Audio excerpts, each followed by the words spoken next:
கொஞ்ச நாளைக்கு அப்புறம் நடந்த கதை. ராத்திரி நேரம் மோன்டுமான் அதோட வீட்ல தூங்கிக்கிட்டு இருந்தது. அப்ப வீட்டு முன்னாடி யாரோ கதவை தட்டுறாங்க. மோன்டோ, மோன்டோ, அட மோன்டோ, கொஞ்சம் கதவை தரடாமா. மோன்டோ என்ன நினைக்குதுன்னா இது எல்லாமே ஒரு கனவு அப்படின்னு. ஆனா சடனா கண்ணை திறந்து பாக்குது. அப்போ அது அவங்க அம்மாவோட குரலை கேக்குது. அட, இது அம்மாவோட குரல். அம்மா எப்போ வெளியே போனாங்க? ஆனா மோன்டுக்கு அவங்க அம்மா எப்ப வெளியே போனாங்கன்னு புரியல. அதுக்கு ரொம்பவே பயமா இருந்தது. ஆனாலும் அது தைரியமா எழுந்து டோர் கிட்ட போகுது. அப்புறம் இப்படின்னு கேக்குது.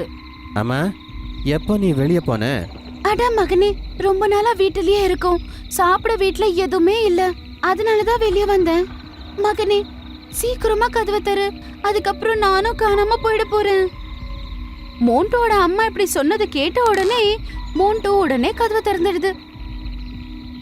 வெளியே அவங்க அம்மா தான் இருந்தாங்க. சீக்கிரம் கதவை மூடிடு மகனே. மோன்டோ சீக்கிரமா அந்த கதவை சாத்திடுறான்.